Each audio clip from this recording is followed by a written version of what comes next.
people have woken up to this reality. Given where we're at, if you can create a bootstrap company, if you can maintain control, it doesn't make you completely safe. Okay, the problem is actually not investors, but financial thinking. So I tell a bunch of stories in the book of companies where the issue wasn't investors, but their own employees. You start to bring in professional managers, you start to bring in the CFO, and the CFO has that extractive mindset, or even worse. Financial gravity is one of the most underrated concepts. It is like trying to direct our attention away from the surface characteristics of an organization to the deeper forces that act on it. Business model, strategy, vision, culture, these things are very important, but they are the things that we have control over. Gravity is a force. Hey, everybody. Welcome to the Practical Founders Podcast, where every week we hear an amazing story from a serious founder who built a valuable software company and did it without big funding. I'm your host, Greg Head, and this week my guest is Eric Ries, the author of The Lean Startup, one of the most famous and practical books in the startup lexicon, helping practical founders make smaller bets and do experiments and popularizing the term MVP. He's been an entrepreneur for the last 20 years, and he now has a new book out called Incorruptible. We talk about that today, plenty of examples, his blueprints, and the challenge that all founders face who are doing something beyond the financial results of the company for culture, values, mission, purpose, and all those other things that matter almost as much or just as much as the profit and success of the company. There's a lot of risks when you grow a company and take on funding, sell a company, go public. And Eric, in his new book, Incorruptible, talks about all the ways that founders can defend and protect and ensure that the very important soul of the business that is the golden goose that helps the business grow faster and employees do amazing things stays that way long term. It's a great practical book for practical founders. Hey, Eric, welcome to the Practical Founders Podcast. Thanks for having me on. Awesome. Well, you are the author of The Lean Startup, as everybody knows here, and you have some impact on the practical founder revolution, allowing software founders to not have to raise money to make huge bets and go long in their first product before they know anything. So Lean Startup help founders make smaller bets and get validation. And, I guess you popularized the term MVP back in the day, but, Right. If you could waste a lot less money, you don't need to get investors very fast. And combined with everything else, the practical founder revolution happened. It's the hidden majority of software companies. So you've been doing a lot of things since the Lean Startup, and now you have a new book, Incorruptible. So let's talk about what have you been doing in the last 10 years or 15 years? I've been busy since Lean Startup came out. Yeah. Yeah. So Lean Startup totally changed my life. I went from being a software engineer myself to then, someone who writes about these topics and gets to travel all over the world. And I did a whole stint about doing innovation consulting for big companies, which was a total trip in itself. Yeah. Among corporate innovation people, they know me for the Red Book, The Startup Way, more even than the Lean Startup. Yeah. So I really got to work with some of the world's largest companies, governments. I really got a backstage pass to business itself. Yeah. I got to see, I really only knew the software business before, but then I got to learn manufacturing and retail and organic food and energy extraction and so many other kinds of businesses. I got to work for defense agencies and all kinds of government agencies and just so many different places where people are applying Lean Startup. And of course, tons and tons of small businesses, medium-sized businesses, privately held businesses, family-run businesses, bootstrappers, you name it, people have embraced Lean Startup. So it's been an incredible, incredible journey. And then alongside all of that work, I built the Lean Startup company to help further that work, but I also built this thing called the Long-Term Stock Exchange. So I actually built a venture-backed stock exchange, not a crypto exchange or anything, like the real thing, a national securities exchange, same legal category as NYSE or NASDAQ. It's the first such listings venue for public companies since the creation of the NASDAQ in the 70s. So it's a very difficult project. Yeah, no small feat. No small feat. It was definitely the kind of thing where even our own investors didn't think it could possibly work, and yet here it is. So I don't run that company anymore day to day. I started working a couple of years ago on this new book called Incorruptible. And basically, this whole time, since the creation of Lean Startup till today, it's been 15 years. Almost every day of my life, somebody calls me for advice about how to start a company. It's kind of a miracle. Like, to me, it's the most interesting job in the world. I get to just meet these extraordinary people. And sometimes they're calling me because they have an existing company and they want to make it more innovative. Sometimes it's a big company that wants to get more agile. So many different situations. And then sometimes it's just literally two girls in a garage being like, we've got a crazy idea. What do you think? So many of the name brand companies of today, I met them when they were just kids in a garage. Yeah. So it's been cool, but I've also gotten to see the dark side, the underside of this business, and the conflicts that people get into with their investors, the way that that founders can lose control of their companies, the way that companies, when they pursue growth for its own sake, can lose their soul. And I started to be frustrated that I was helping people make all this money and wind up miserable in the end. If you make all these moral compromises to seek growth at all costs, you make all this money and then you're unhappy, what was it for? Who's benefiting from this insane system? So this didn't start as my goal to write a book or anything. I was just trying to figure out, how can I help people build truly mission-driven companies that are immune to these pressures? And that kind of took me down the rabbit hole that led to the book. And was the long-term stock exchange kind of in that direction, helping serious companies to have more long-term approach and Mhm. less resist It's that the simple, really. corruptions, Yeah. I The would say? evidence. No one ever wants to look at the evidence these days. We live Yeah. in the polarized age. But the evidence clearly shows that companies that have a philosophy of long-term thinking make more money for themselves and for their investors. And investors that have a long-term investment philosophy also outperform. So to me, it was just very obvious. Why don't we bring the long-term investors together with the long-term companies, and for mutual benefit, create a mutual exchange? And what's so interesting is, so for example, it's been in the news recently that the SEC is considering a petition to end quarterly reporting finally Right. for all these years. LTSE were the ones who filed that petition. Okay, so Ah, we are trying to drive real structural change into the public markets. Change that people, when I first started this company and talked to me about it, people told me that those changes are impossible. The system is immutable. But I don't think that's true. yeah, And it's actually in the course of building that company that I learned I'm not a lawyer, but I have to play one on TV, when I'm yeah. working on the stock exchange. So I had to learn all of our corporate governance best practices. Mhm. And a lot of them struck me as frankly insane. But I didn't know better, very smart and powerful people tell me this is the only and best way to make a company. So I was like, okay, well, I better learn about it. And I started to ask people the simple question: is that practice value creating? Are you sure?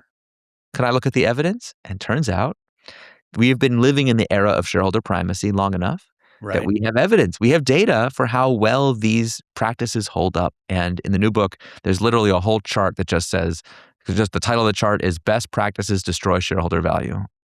And it's just practice after practice after practice that I used to teach people as best practices. Everyone Yeah. says they're the best. We have the evidence now that they're costing our economy trillions of dollars in lost potential. I just think we have a very strong case for reform. Excellent.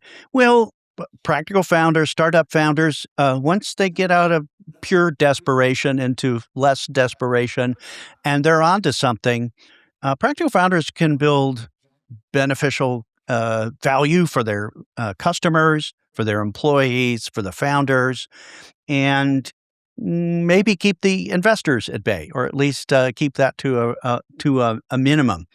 Now, is this about big companies and the corruptions of the financial primacy and shareholder primacy, and the evil big Yeah. companies, the evil venture capital, evil public companies, evil private equity? Like, there's a lot of Well, bogeyman no, out there. yeah. Well, listen, the book is full of stories like that, but not exclusively. Yeah. Because what's happened is not, I think seeing things in purely moral terms can be distracting, actually.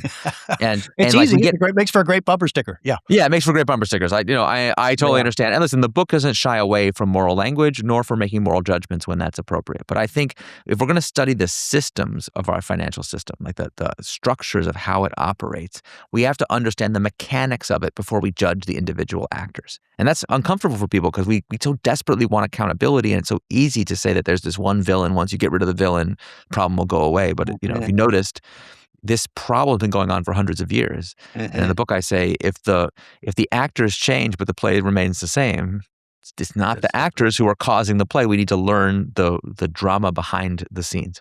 So I think that because we have financialized everything, we have made the world very different from the world of our grandparents. Our grandparents recognized very separate spheres of influence. There was a public sphere, there was a private sphere of economic activity, there were public markets, there was an investment sphere, but they were like the Elks Lodge, and there were social spheres. If you think about how we think about sports teams now, like when you see a sports owner erupt in a scandal, or some sports teams like milking their city for money and not actually putting a Mhm. competitive team on the field. Today, you'll hear people be like, well, what do you expect? There's big money involved. But Right. our grandparents they didn't see that way. They would have seen sports as a totally separate sphere. And if you were like, yeah, how dare you behave in that way? Like, it would have been a major scandal. Think of the Black Sox scandal and the response to that. Today, Right. we have the equivalent of that happening like in every league every year. And we don't do anything about it because we've financialized everything. And the values of our financial system have leaked out of stock trading and, hedge funds and stuff into almost every aspect of modern life. And finance is an interesting thing. Finance is not bad. Finance is not evil. But before a very recent turn of events, in almost every previous era of human history, going all the way back to Aristotle, people had a very clear understanding that there were better and worse ways to make money. And we've kind of forgotten that. Well, I don't think actually forgotten. I think most people listening to your podcast are builders by nature. Right. And if you meet someone who makes things for a living and you ask them if secretly, do you really believe all ways of making money are equally good? We'll all confess privately, no, obviously we don't. The best way to make money is to make net new value in the world and capture a little bit of it for yourself. And so you're like, well, what about people who just arbitrage and trade their way? And if you name all these different ways of making money without creating value, most builders will be like, oh yeah, I don't think that's good, but am I allowed to say that out loud? Is it okay? So part of this is we have to break what's called the normative consensus that these sociopathic behaviors are value creating and are therefore good for society. They're not. And we don't have to pretend anymore. We can just be like, no, they're not. And once you break that spell, you start to realize that we've just constructed a lot of our institutions, from the biggest to the smallest, with this extractive set of values at the center. And that makes it impossible to build a company that I think a lot of your listeners, maybe all of your listeners, want to do. Build a company that makes things, that has an aspiration to quality, has an aspiration to take care of customers and make their life better. And when I say that, if you have a simple aspiration, as simple as I want to use my company to bring a little more beauty into the world, or I want to nourish and delight my customers, or just the simplest, most humble aspiration, you are already a business revolutionary, whether you know it or not. Because you have just said something that is catastrophically at odds with the values of our financial system, which says, no, organizations are not beautiful organisms that we birth. No, no, no. They are merely financial instruments for the enrichment of shareholders. That's all. So if you So ever is it wonder, how come we keep making products worse? This is why. And is it about investors and public markets? In practical founder land, if you're bootstrapped and independent and you're creating magical value for your customers and not spending too much, you're lean about it, you can kind of hold off from the psychopaths with spreadsheets. Well, that is That one maybe possibility. you'll meet someday when you want to sell your company, something like Well, that. so interesting. So yes, of course, there is definitely power in staying private and avoiding investment. And I actually talk about this in the book. I think it's Yeah. actually a very unfortunate reality today. Many of the very best companies that are being created today are being created by founders who are opposed to investment. They see investment as a source of potential corruption, understandably so. Hmm. As a result, investors are missing out on a lot of different businesses they could be investing in, but can't because people have woken up to this reality. So it's a bit of a mutual avoidance that I think is foolish. Yeah. But given where we're at, if you can create a bootstrap company, if you can maintain control, it doesn't make you completely safe. Okay, the problem is actually Yes. not investors, but financial thinking. So I Yeah. tell a bunch of stories in the book of companies Yeah. where the issue wasn't investors, but their own employees. You start to bring in professional managers. You start to bring in Yeah. you bring in a CFO, and the CFO has that extractive mindset. Or even worse, a lot of the most biggest tragedies in the book are board betrayals. I'll give you an example. There's this company in the book called SAIC, Hmm. defense contractor. People don't know this now, but for most of the 20th century, SAIC was the largest employee-owned company in the world. They had billions in revenue. They had 40,000 Hmm. employee owner scientists who did the research behind SAIC. The founder had this very particular ethos that about trying to create an environment that would maximize the life satisfaction of scientific researchers who could do the most productive work of their Imagine that. career. And as a result, so many people chose SAIC for lifetime employment over these were coveted talents who chose to go work there. I actually, for a very brief time, was a intern there when I was in high school. So Oh, I got a little taste of it. That's why I yeah. remembered it fondly, even though, of course, it's a defense contractor. So it was actually, like, in some ways, what they do is very grim. But interestingly, as he got close to retirement age, and I know for a lot of people listening, this is a problem that seems a long way off. But remember, your board can strike at any time. Eh, Happened to be when he was at retirement age. His board decided that it would be better if SAIC was a public company, and they got rid of employee ownership. Why did they think that? Well, the company was having to spend hundreds of millions of dollars a year buying back shares from its employees. They actually had an internal stock market where they could right. provide liquidity for the employees, the employee owners. And the board saw this as a waste of money. Now, sounds like a lot of money. I think they spent $5 billion over a 10-year period, something like that. They spent, $2.5 billion over a 10-year period on stock buyback. So it was like a Mhm. lot of money. But this is a company that had $5 billion of earnings a year. So Yeah. they could totally afford it. So the founder was like, look, this is a perfectly reasonable expense to defend this ethos. And the board was like, see ya, buddy. And they had all these fancy independent directors who all should have known better. They fired him and they took the company public. Corruption immediately followed. The company was embroiled in scandals. They had to split it into two companies. And today, the remnants of SAIC, one company has the SAIC name, one has a different name. That total enterprise not only is smaller than it was at SAIC's heyday, but it features less than 10% employee ownership. So, and look, your jam, someone listening to this may be like, well, my jam's not scientific research or employee ownership. My jam is, you tell me. It could be as simple as SaaS. the healthiest Yeah. cupcakes in America, Yeah. or as complicated as you're trying to save climate change. Whatever it is, if your board decides it's their fiduciary duty to betray you, they can and will do so.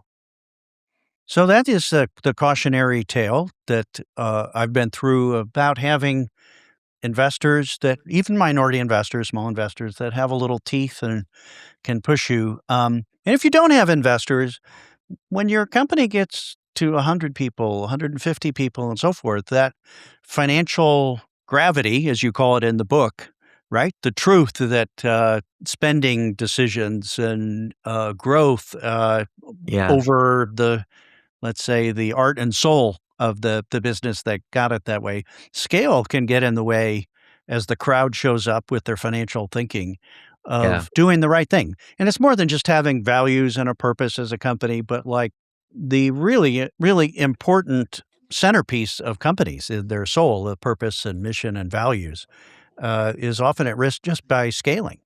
totally. Financial gravity is one of the most underrated concepts in the book. It is like trying to direct our attention away from the surface characteristics of an organization to the deeper forces that act on it. And when I say surface characteristics, people get mad at me, but I'm like, look, business model, strategy, vision, culture, these things are very important, but they are the things that we have control over. Gravity is a force.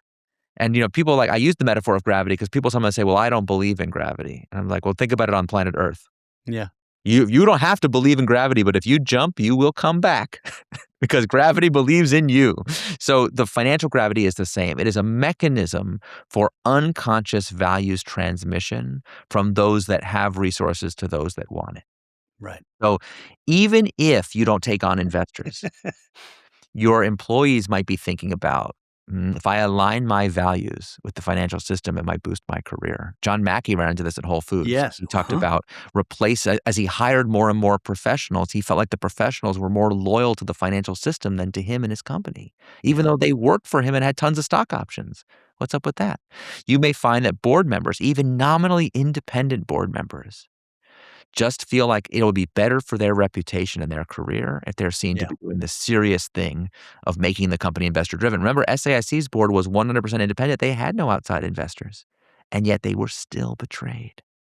So Yeah. this force is more pervasive and more powerful than people like to think. It is not just about corporate boardrooms, by the way. This is why America has outrageous transit costs, why we don't get good health outcomes out of our health spending, why we have persistent medical errors in hospitals. It's why sports teams, your local sports team drives you crazy. It's why journalism and political parties have collapsed. Like it is an incredibly powerful force. And because of financialization, we've been making it more and more and more powerful at a time when we're making the best practices for resisting it weaker and weaker and weaker.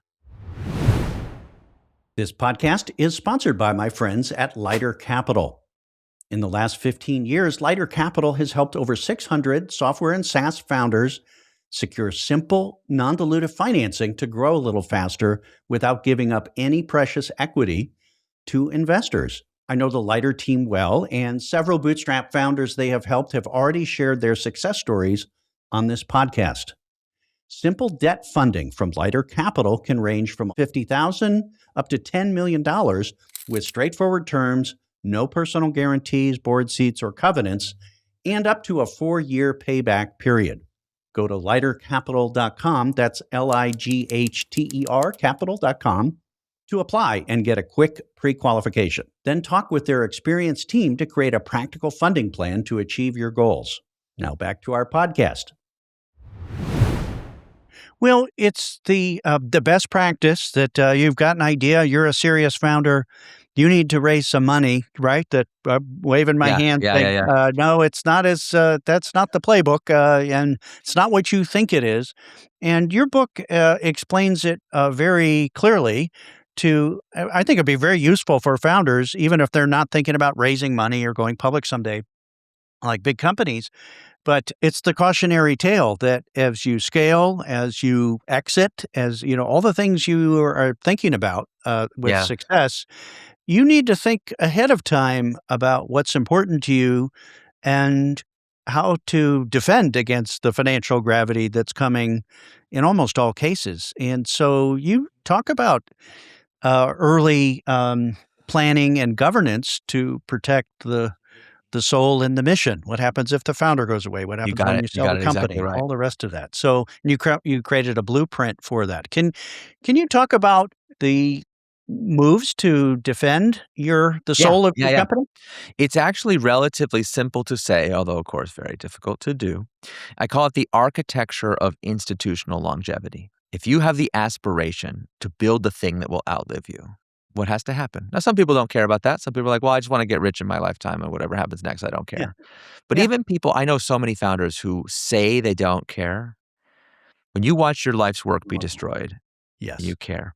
In fact, there was one of the studies I cited in the book. There was I think it's called the Exit Planning Institute, did a study and they found that 76% of business owners who sell their company regret it within 1 year. That's really close to what happens on the podcast. And the soul is gone and they're a little bit You lose it rewrapped, and you but just, yeah, yeah, yeah. it's an irreplaceable loss. So if you want to prevent that from happening, we have to treat gravity not like an evil force, but just a fact of the situation. So I give the example in the book. If a bridge collapses and you're an engineer and I say, hey, Craig, why'd that bridge collapse? If you say, oh, well, because of gravity. Gravity pulls things down to earth. What'd you expect? I'm going to be like, you're not a very good engineer. That's not a very helpful answer. It's not wrong. You're like, what? It's gravity. Yes, gravity is what made it collapse. Well, why did it collapse today? How come it didn't collapse yesterday? Was there no gravity yesterday? And how come this bridge collapsed and these 20 other ones didn't collapse? Well, for that, you need to understand the load factor. You need to understand wind load. You need to understand shearing forces. You need to understand material tensile strength and material fatigue. And one that's very interesting to me, was there corrosion in the joints? Will you use stainless steel or some crappy other material, right? Those kinds of questions are the engineer's questions when a bridge collapses. So when a company collapses, when an organization collapses, we should ask those same questions. What are the And organizational equivalents of load factor and tensile strength, et cetera? And so in the book, I lay out a blueprint for those who want to create mission-driven companies that can endure for a long time, that actually make more money because they're more trustworthy. To do that, we need two dimensions or aspects. The first is what I call the path of ethos. I use the word ethos. It's an old-fashioned word going back to the ancient Greek that means character. And the question of ethos is, what does a person do when nobody's watching? How do they behave when they can get away with it? Do they choose to do the right thing? The right thing as they themselves define it, not the right thing as you define it. Are they consistent with their past actions and statements? And it's not just consistency, because remember, a drug addict is super consistent too, Yeah. but you still wouldn't trust them. You have to say, are they consistent with a set of values that promotes human flourishing? That to me is the standard of ethos. To do that is a lot of work. We have to establish a corporate purpose, a mission that everybody can get excited about. We have to embody that mission in our business model and our other management practices. We have to have a culture, we have to cultivate a culture so that everyone in the organization knows what the right thing to do is, even when there's no manager present. So that's the path of ethos. It's an operational discipline. The second is the path of integrity. And integrity is this the kind of organization that can make a promise? So, for example, most people think they are safe from outside pressure because they're the sole owner of their company. But I'm sure you've met many people who have been forced to sell their company to private equity. Those guys are Mhm. vicious, and if they can find a crack, they will. So and people are like, well, but Or I choose can't. to sell their companies to private equity because they're the ones who are buying. Right. Sometimes the killer that's about to call you is already inside your house, okay? Yeah. Sometimes you're the problem. But there's some who are forced to do it. There's sometimes when they've been able, like whatever. There's a whole bunch of reasons why people sell. A lot of sales are perfectly legitimate, but I'm talking about forced sale. If Yep. you make me a promise, but you can be replaced by private equity at any time, why should I trust your promise? If you make me a promise, but your employees don't know you made me the promise, what good is it? If you make me a promise, but you pay people, if your CFO incentivizes people to break my promise, what good is it? So the path of integrity is both about keeping promises and about having the strength, the structural integrity to maintain the coherence of the path of ethos.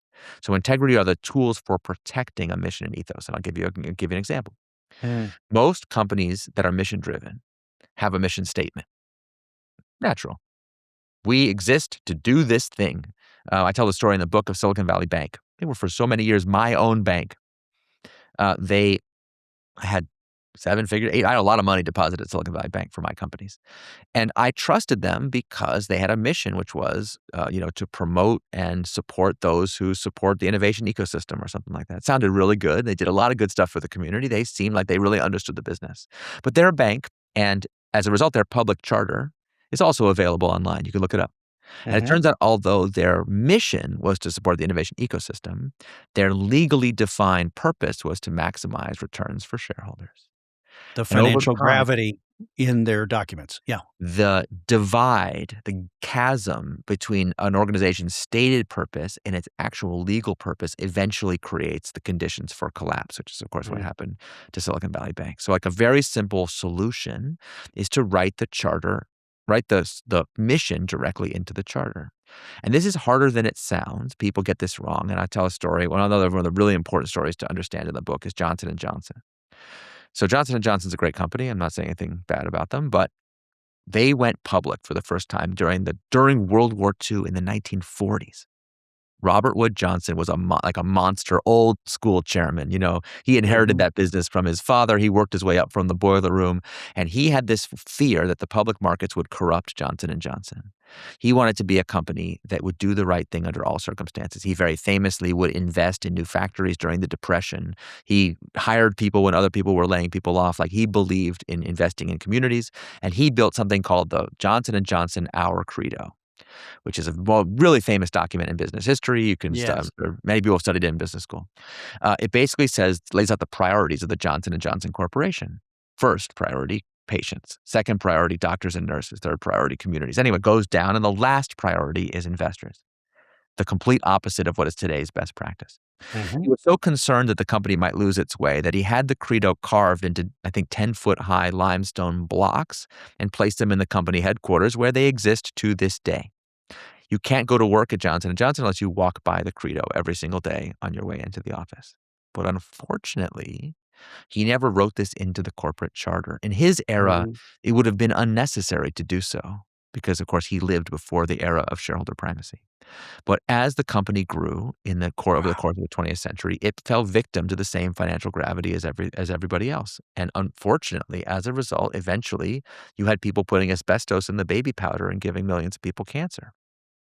What's so interesting to me about that is that the people that put the asbestos in the baby powder and covered it up all had to walk by the credo every day Mm-hmm. on their way into work. It didn't matter. People don't take their instructions from wall decorations. They take it from the systems, the legally mandated and supported systems that reward their behavior or not.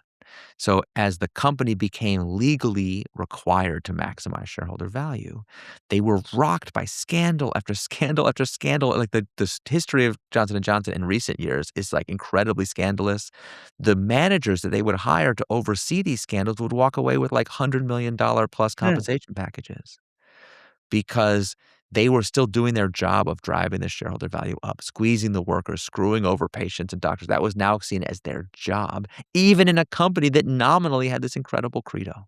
So what we have to learn to do is to write these structures into the bones and sinews of the organization so that no matter who operates the company, it's a promise that will endure.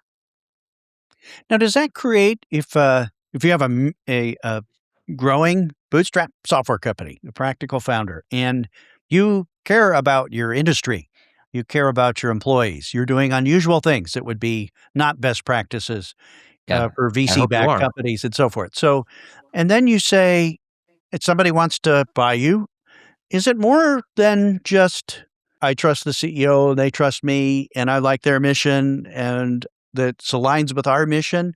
Or is there something more explicit that needs to happen to Much, protect the much thing more. that okay, there we go. Yeah, yeah. Well, it's best. I'm always like, well, how much do you want to protect it? If you're willing to do it on a handshake, if you don't care, if you're willing to do it on a handshake, Okay, so listen. this is a big message here in the, let's say, small is beautiful, humanistic companies. You're Yeah. saying you need to be explicit You and, need to be much more. People are yeah, very naive about this, and I there personally we know go. so many people who've sold their company and wound up with a lot of regret.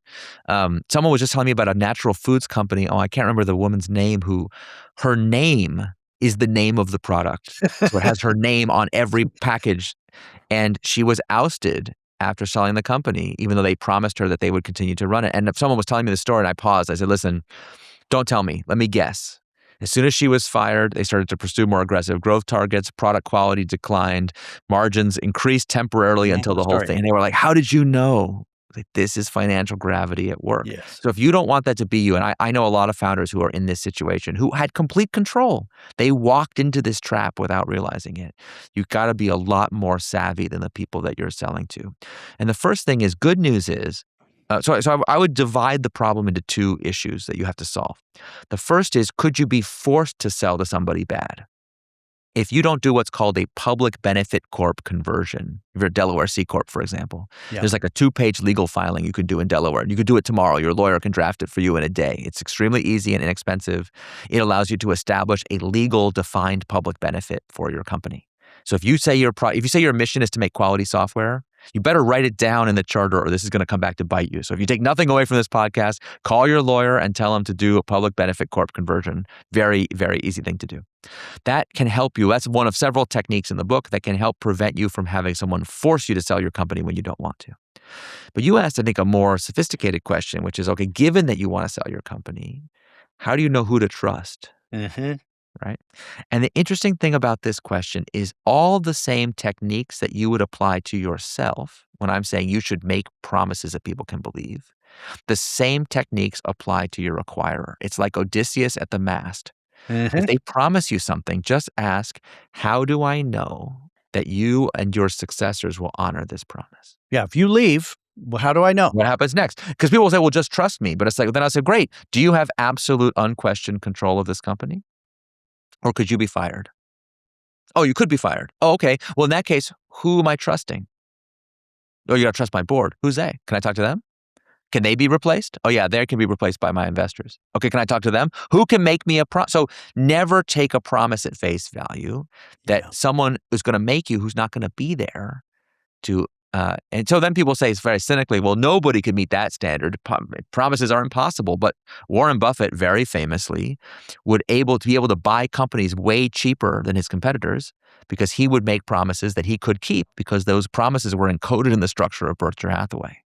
So yes, there are acquirers who can make you credible promises, and if they are pressuring you to sell the company, well, instead of negotiating only for valuation, you can negotiate for these things too. Are you willing? You want my company so badly? Are you willing to clean your governance up?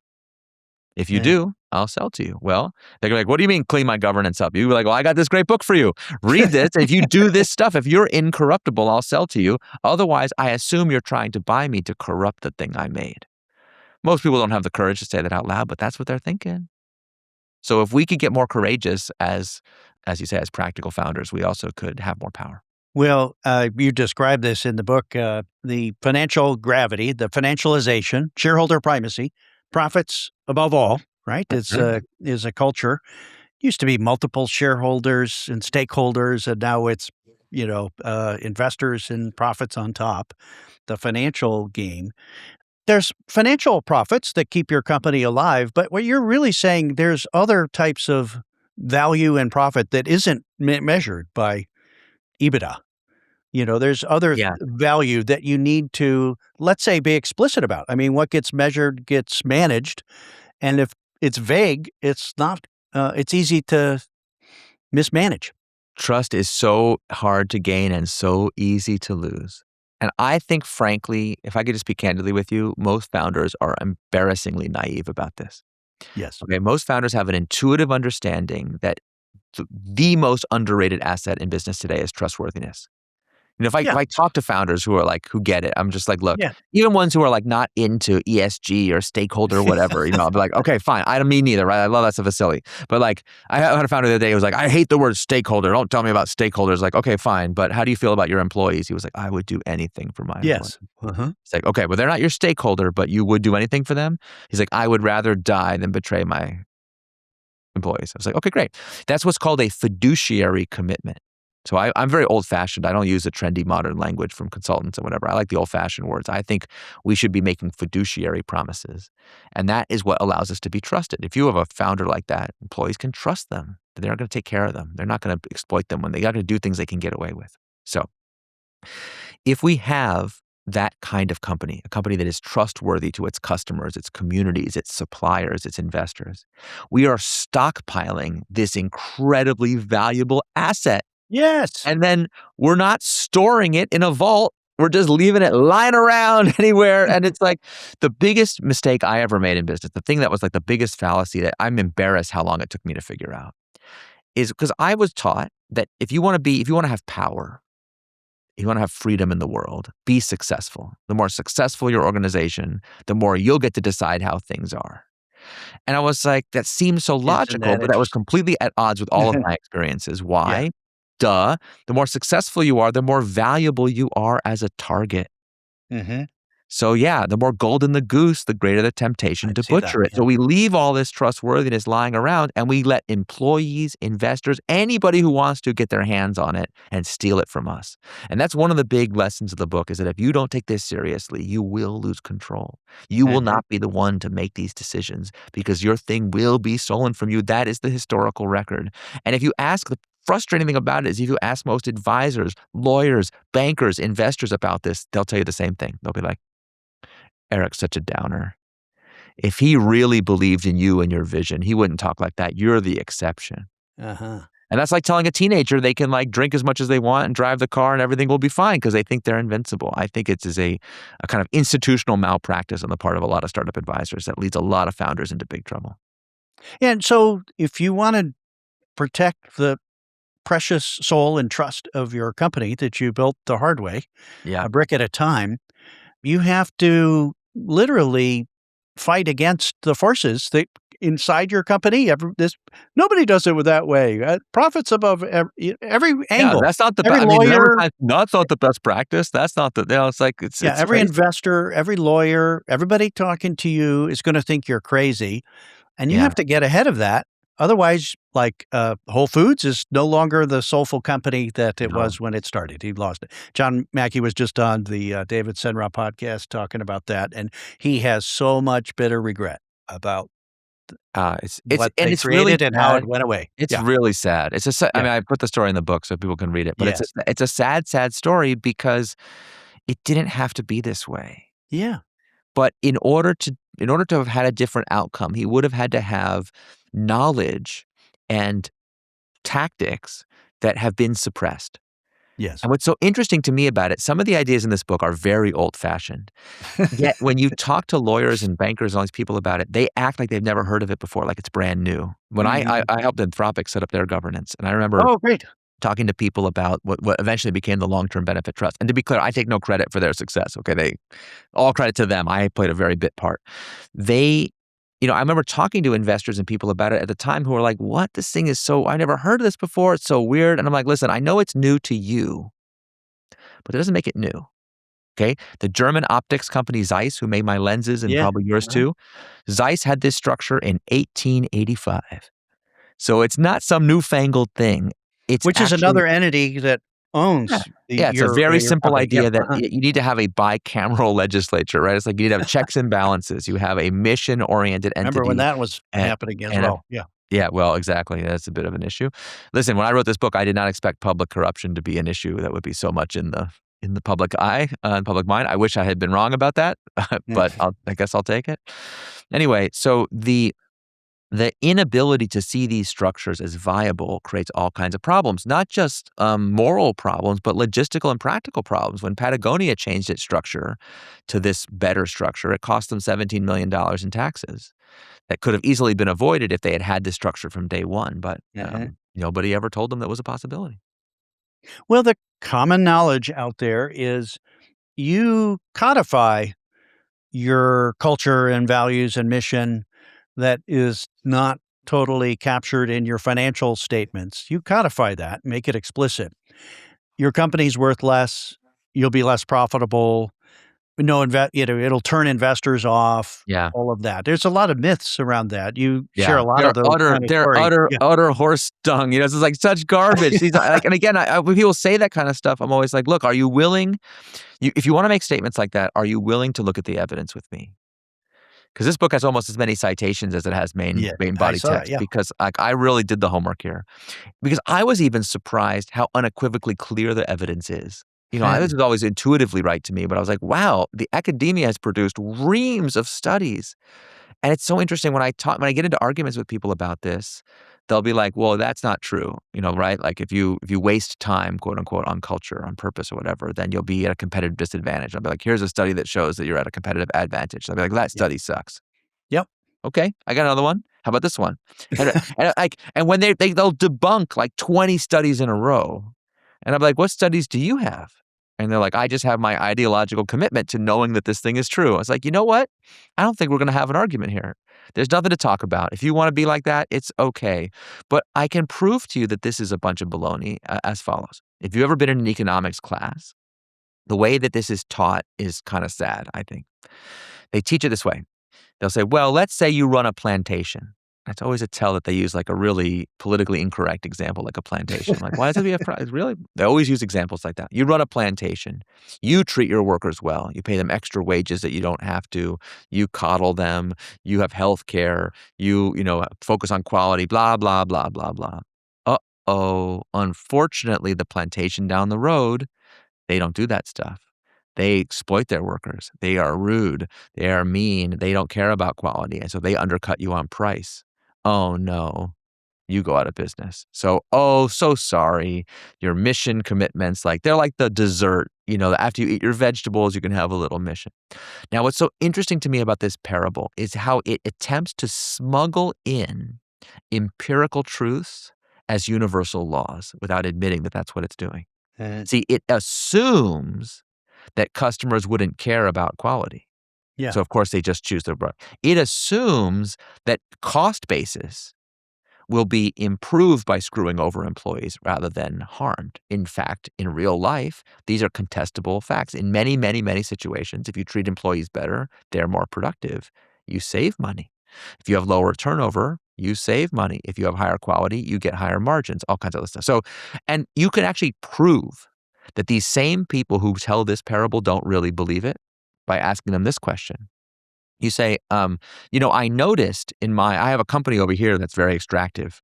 It's paying its CEO a lot of money. I mean, I want to pay top talent, top money, but uh-oh, what if the company down the road pays its CEO less and passes that saving on to customers? Wouldn't that undercut me? And they're like, oh, of course not. That's absurd. You have to pay premium to get top talent to give you. And you're like, oh, I see. Sometimes it's worth it to pay talent a premium. But I thought you said a second ago, it always leads to a disaster, right? So like we are pretending to a scientific theory that is just ideological smuggling. And so we who make things for a living, we have got to get wise to this and stop falling for these just so stories and look at the evidence and then have the confidence to be called weird and different and a not best practice and whatever. And just be like, okay, that's fine. I don't care. This company exists to do something. And I only want people around me who want to do that with me. If you're really talented, you're a great lawyer, you're a great CFO, but you're going to get in my way, I'm going to find someone who actually believes in what we're trying to do. Well, I've been in the software game for a long time, and we didn't talk about culture and values back in the 90s when we were probably more passionate about our cause, back in the day, in the early days of software. But mission, purpose, values, and culture have been popularized, and it's really cool to do that. But you're really saying that for those that are serious about this, it's actually true that this generally works. But you got to take it much more seriously. Otherwise, you're driving your company into a very susceptible zone where either through its own scale or an eventual exit or going public, which I've done that before, and then you got a new ruler, right? Somebody else is in charge. They're putting the golden goose at risk. Absolutely. I'll tell you one last story if we have time. Yeah. Because I one of my favorite stories in the book is of a guy named Saul Price. Sure. Now, anyone knows retail, Saul Price is literally the father of modern retail. No joke. The reason why Walmart is called Walmart is because Sam Walton admired Saul Price so much. He wanted to make it an homage to FedMart, which was Saul's company. Now, Saul is an interesting character because he was trained as a lawyer. And he believed when he was a lawyer that he had a fiduciary duty to his client, meaning he had to put the client's interests before his own. So when he became a retailer, he brought that same mindset with him, and it was very natural. He was like, oh yeah, well, who's my client? The customer. So I am a fiduciary. So the philosophy of FedMart was we are a fiduciary to the customer. Saul would do things that drove his competitors crazy. One of my favorite Saul stories is that if a competitor would engage in product dumping to try to put him out of business by selling some product below cost, to say like, look, FedMart doesn't have the lowest price, we have the lowest price, Saul would post their advertisements in his own store and tell his customers, don't buy this product from me, go buy it down the street because it's cheaper. And you do that a couple times, not only do you punish the competitor, but your customers come to really trust you. FedMart featured capped margins, above market wages, so many things he did right. He had a very clear hierarchy of fiduciary duties. He said, customers first, employees second, shareholder last, just like Johnson & Johnson. He started this company in the 50s, but it was very, very successful. He started in Southern California. And he was so successful that he took the company public. That's what made me think of it. And from the day he took the company public, he had this huge problem that his investors were constantly pressuring him to do the wrong thing, to exploit the trust he had built up with customers, to raise prices, to do more conventional retail, to grow faster, blah, blah, blah, blah, blah. It drove him so much crazy that he arranged to take the company private again. And he went and he found investors who really understood retail, and he did the take private with them. But although they promised that they would leave him alone and let him do it his way, he was only the 49% owner of the take private. So for years and years and years, he had this fight. His board was still the same board from before. They were still focused on, couldn't we grow faster? Couldn't we make more money if we raised prices a little bit, if we were a little bit less honest, if we were a little bit more of this? And so in 1975, after he'd been running this company for 20 years, built it from nothing into this incredibly successful thing, he comes into work one day and the locks on his door have been changed. And he doesn't work there anymore. Now, investors got their way. They wanted the company to run according to conventional retail practice, and it was converted to that. And within 7 years, they had driven it into bankruptcy. Wow. Meanwhile, after taking 2 weeks off, to lick his wounds, I love the story. He went back to the same building where he had started FedMart. So like FedMart's offices were on the second floor. He found out that the offices on the third floor were vacant. And he rented the same offices in the same building and started the Price Company. He created something called Price Club, which is the forerunner of today's Costco. Yeah. So today, Costco is this massive $400 million behemoth. But the reason it's so big and so successful is because it still to this day follows the ethos of Saul Price. And to me, that's the whole story in a nutshell. That we just have this overwhelming temptation to kill the golden goose. And when we do, we destroy value rather than create it.